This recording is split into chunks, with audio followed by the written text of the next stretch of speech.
Hey there everybody, Mazrock here, and today we're going to be talking 10.1 Protection Warrior. I still do have the beginner's guide and not a whole lot has changed there, and according to kind of how I made these, I will be linking that down below if you're looking for a more get to the basics form of Protection Warrior. Now we're going to be talking a little bit more 10.1, what's new, tier, and all that fun stuff. Before we do get into it though, please do like, comment, and subscribe. It goes such a long way towards helping out the channel. If you're looking for early access content, exclusive content, my Patreon down below has a ton of it. I'm going through 2-minute trinket reviews as exclusive content while I test them and post my findings on Patreon before I put out a full YouTube video. This video here is going to be up for 24 hours on Patreon as early access content. Lots of good stuff there. There is merch for sale as well. Go check that out. There's Blood Decay merch, Bear, Wow Pug Bingo. I only do Dungeons Fully Erect. Tons of stuff there. Discord link down below. Got any questions? Join a wonderful community full of great people. Come on in. And lastly, I stream on Twitch on a pretty degenerate schedule right now. Come on by. Check that out. All right. Protection Warrior in 10.1. So we're going to start with the tier set and the tier bonus.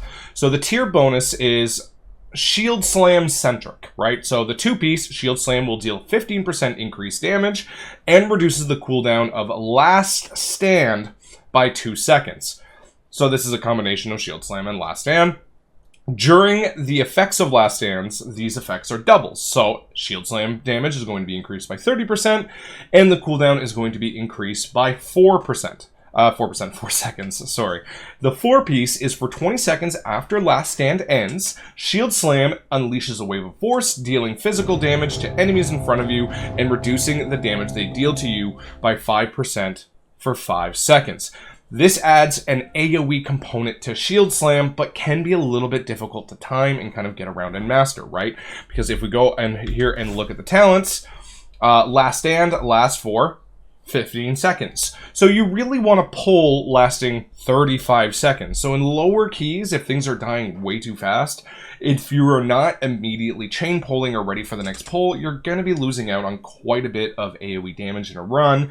But once you get to a certain level of key for you and your party, eventually a pull is going to last 35 to 45 seconds if you're pulling sufficient enough or anything around that sort, which is really, really nice, and it works really, really well. This also pairs very well with Bolster. So Bolster reduces the Last Stand cooldown by 60 seconds, going from 3 minutes to 2 minutes, making Last Stand, when played aggressively and fishing for procs, a very, about a minute 20-ish on average. Like, that seems to be where I'm getting it when played very aggressively. This is a really strong 2-set. It's a lot of fun to play around. Shield block uptime is an absolute joke. It's so easy to attain now for maximum full uptime. You should never have a problem with that at all. So that's the tier set. It's really fun. It's really good.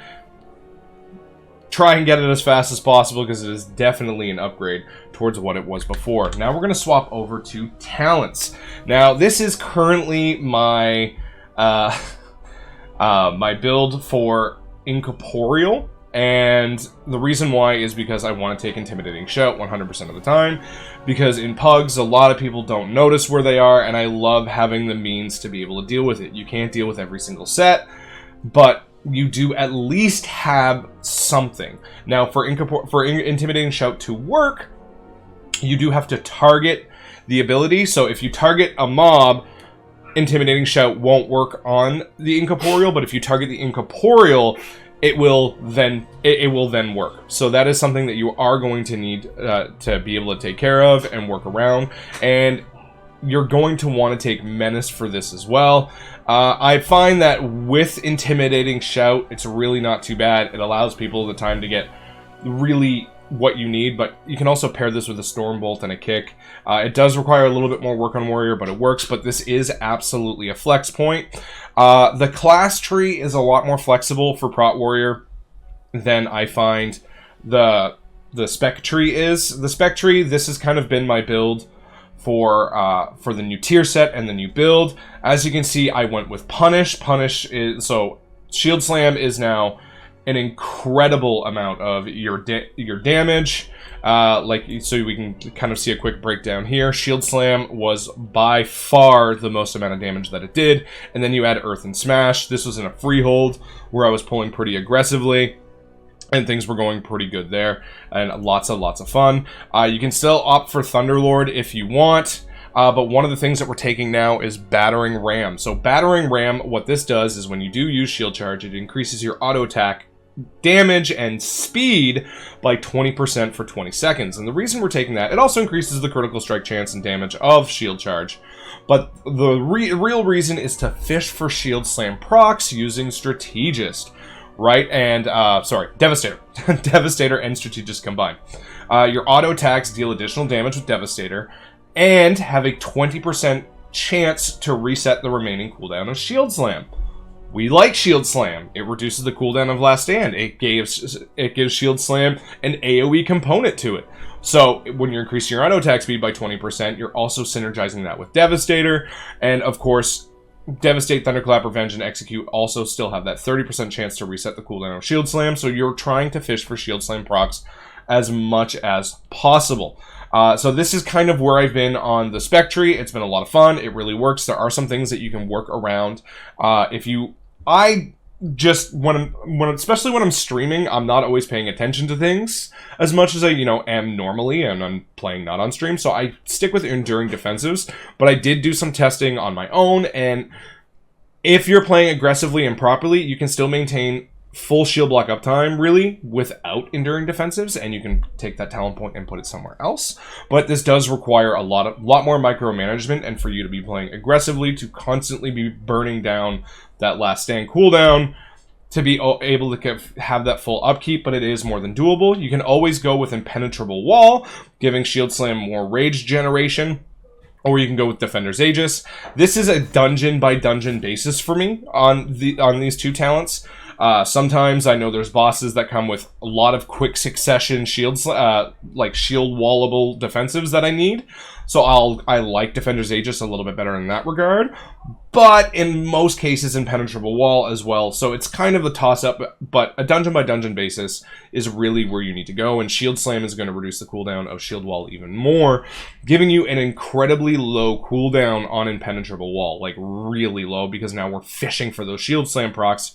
And as Shield Slam was always a priority button before, it is now the main priority button in AoE, right? Because before, Shield Slam only hit one target, but now when you have that 20-second cooldown after Last Stand ends, Shield Slam does AoE. It generates your most amount of rage, it does your most amount of damage. There's literally no reason to not hit Shield Slam before anything else if you have that button up. A few flex points over onto the class tree, so we'll go ahead and talk about this a little bit. Intimidating Shout is something that is flexible for me. Concussive Blows as well. I play a lot of pug groups that, don't kick very often. We had a Halls of Infusion run that had 2 Ret Paladins and a Hunter, and the 2 Ret Paladins had 5 total kicks combined at the end of the dungeon. Combined. 5 total kicks in Halls of Infusion. So, basically, my kick is on cooldown all of the time. I'm constantly kicking things. So this is a pretty decent single target buff that works, you deal 5% increased damage on a successful interrupt. So this is very strong, but it loses value in organized play, where your cooldowns are certainly saved for certain things and kind of the way that you work around there. But you can go with Sidearm, which is an easy pickup. Bitter Immunity, if you think you need it for things like Brackenhide Hollow or Underrot, or 2 very big dungeons that aren't the greatest if the Disease and Poison Dispels are, mainly the Disease Dispels in both dungeons aren't really taken care of, especially on the Mushroom boss on Underrot. I don't quite remember his name. Pain and Gain is also a easy pickup that you can just pick up for default. I've been having a lot of fun with Intervene in the last couple of weeks. As well, mainly for entangling. This, honestly, while Avatar takes care of entangling, you don't want to save Avatar to deal with entangling. If it lines up, great, but it's not going to most of the time due to cooldown usage. You can intervene a ranged party member, you can immediately get out of the entangling, charge back, and problem solve. you've got yourself some extra rage generation, and you're providing a small cooldown for this. Intervene is also really useful in things like Vortex Pinnacle, where I was intervening spell reflecting the Chain Lightning, which is a really fun thing to do, and it kind of brought me back down to my days of Reprisal. Now, if you do have some scarred memories of Reprisal in Shadowlands, I fully understand, but Intervene still remains a powerful cooldown if you want or need it. A couple other options that I like are Honed Reflexes, so the cooldown of Shield Slam and Pummel is reduced by 1 second. Really, the real big reason I like to take this is for the cooldown on Pummel. Like I said, I run a lot of pug groups. I pug into a lot of keys, and the amount of kicks that I see some pugs do is absolutely frighteningly low. 1 second doesn't sound like a lot, but trust me, when you start getting into the groups and you're trying to kick as literally much and stop as everything as you can, 1 second adds up so fast in a 30-minute run. It really, really does, especially when it's a heavy kick dungeon. Things like Halls of Infusion, there's Neltharis that have those modes of combustion to kick, and a lot of other things as well. This really does add up and allows you to solo kick certain mobs, allowing you a little bit more freedom, especially when combined with concussive blows, right? So that's a total of 2 seconds off your main cooldown, off your interrupt cooldown, and it does add up throughout the entirety of the dungeon. Really, that's kind of where I like to go there, and those are some flex points. Basically, as you're going down the tree, you're pretty much always going to be going Armored to the Teeth, Avatar with Unstoppable Force, because more Thunderclaps equal more Shield Slams, right? Revenge, more Shield Slams. So when you're in your Avatar windows, you're gonna be having a lot of Shield Slam procs because everything's just flowing a little bit quicker while you get more rage. I'm still on the Thunderous Roar train with Thunderous Words. Of course, we want one-handed specialization, and Shockwave being the 40-second full stop that we all know and love. It doesn't deal a whole lot of damage to the talons below, but with stun immunities becoming a thing, diminishing returns, you really don't want to use this as an offensive cooldown. You want to be using this to stop as many things as possible. But basically, this has kind of been how my tree's been, and I have flexed into what I need when I need it, and working around there. Like I said, you can't get everything you want, but you can get a lot of what you want. A couple of things as well for the new patch for 10.1. I have tested out the Shadow Flame armor patch as a new embellishment, and I must say I am a very big fan of this. I was running the Armored Spikes. I tested that last season, as well as the Fangs of Adornment for the weapon. I tested that last season, and boy, were those disappointing. This is actually not bad. It's a small embellishment, so don't expect it to do a crazy amount, but is actually kind of respectable for a small embellishment. So it dealt, in that freehold, it dealt 2.12 million damage, which equated to 2.2% of my damage. Now, this is an embellishment. Armor Spikes rarely ever beat 1%. So this is a very nice bonus. If you're still running Armor Spikes, I would recraft into the Armored Tempered Shadow Flame patch. It is a lot more solid of an ability. Also, if I'm running Sophic Devotion here, but I have tested the Shadow Flame patch, the Shadow Flame enchant as well. That one's actually pretty good, especially if you're in higher dungeons where it leaves a 12-second dot, and it will actually kind of ramp up a little bit in the higher keys where, you know, mobs are living a little bit longer and you can have full effect there. I don't have many trinket recommendations aside from Beacon of the Beyond because that thing's broken for everybody. I have tested out the Anvil. It's a lot of fun, but it can be pretty toxic in certain key groups that want to go a little bit slower and don't want to keep up, because you do not want to be out of combat for longer than 15 seconds to keep your 5 Anvil stacks. Of course, there is still the Crag Shaper, man, my brain today. Sorry, coffee's still kind of kicking in. Let me just go into the Mythic Plus dungeon. So Neltharian's Lair, you do have a couple of options for trinkets. The Talisman of the Crag Shaper here is a big absorb with a 50% DR attached to it, so you basically double that absorb, which is really, really nice. Brackenhide Hollow, of course, has Treemouth's Festering Splinter. Whew! That one's fun. which is also a nice big absorb. 1.5 cooldown, works really, really well. Unfortunately, there's not a whole lot of great trinkets that are coming out of dungeons, and I haven't tested many of them yet on Prot Warrior. While I have been lucky with quite a few of them, they're with different styles of tanks, and sometimes trinkets affect block specs a little bit differently than parry or dodge specs, which I do have some on. Let's say, like, I've got the Heart of Thunder on my Blood DK, but I really want one on my Warrior to give it a good test to see how they kind of correlate and how they play together. Aside from that, you're going to be getting some of your best trinkets from Raid. Of course, you know, if you go down to the Beacon of the Beyond is still one of the best ones out on the market. Your class trink is actually pretty good for Warrior.